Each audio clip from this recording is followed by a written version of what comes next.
ലോകത്തിലെ ഏറ്റവും ഉയരത്തിലുള്ള റെയിൽവേ ആർച്ച് ബ്രിഡ്ജ് ചെനാബ് മേൽപ്പാലം ഇന്ന് പ്രധാനമന്ത്രി നരേന്ദ്രമോദി നാടിന് സമർപ്പിക്കും.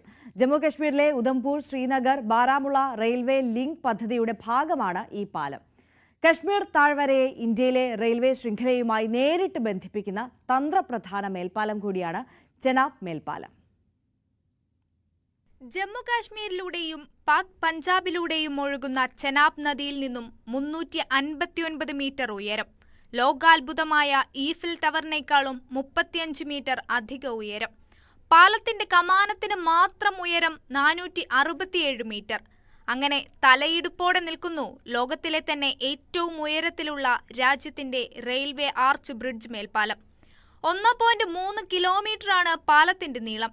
ഖത്രയും ബനിഹാലിനെയും ബന്ധിപ്പിക്കുന്ന 111 കിലോമീറ്റർ നീളത്തിലുള്ള തന്ത്രപ്രധാനമായ പാതയിലാണ് ഈ അത്ഭുത പാലമുള്ളത് എന്നതും പ്രത്യേകതയാണ്. വെല്ലുവിളി നിറഞ്ഞ പദ്ധതികളിൽ ഒന്നായിരുന്നു Udhampur, Srinagar, Baramulla rail link project. ഇതിനു കീഴിലാണ് ചെനാബ് മേൽപ്പാലം നിർമ്മിച്ചിരിക്കുന്നത്.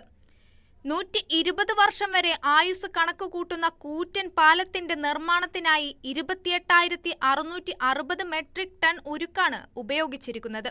പാലത്തിന്റെ കരുത്തു കൂട്ടുന്നതിന് ആർച്ചിലുള്ള ഉരുക്കുപെട്ടികളിൽ കോൺക്രീറ്റ് നിറച്ചിട്ടുണ്ട്. 2002 ഈ പദ്ധതി പ്രഖ്യാപിക്കുന്നതെങ്കിലും 1,250 കോടി രൂപ ചെലവിൽ 2017 നവംബറിലാണ് പാലത്തിന്റെ നിർമ്മാണം ആരംഭിച്ചത്. 2021 ഏപ്രിലിൽ ചെനാബ് റെയിൽ പാലത്തിന്റെ ആർച്ചിന്റെ നിർമ്മാണം പൂർത്തിയായി.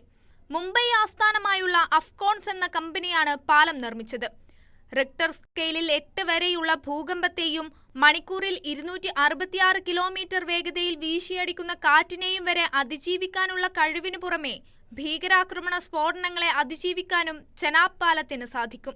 രാജ്യത്തിന് തന്നെ അഭിമാനമായ ചെനാബ് പാലം വിനോദസഞ്ചാര കേന്ദ്രമാക്കി കൂടി വികസിപ്പിക്കും. എളുപ്പത്തിൽ കശ്മീർ താഴ്വരയിലേക്ക് റെയിൽ മാർഗമെത്താൻ ചെനാബ് പാലം വഴി സഞ്ചാരികൾക്ക് സാധിക്കും. ഇതിലൂടെ ഓരോ വർഷവും ആയിരക്കണക്കിന് സഞ്ചാരികളെ ആകർഷിക്കാനാകും. News desk, news 18.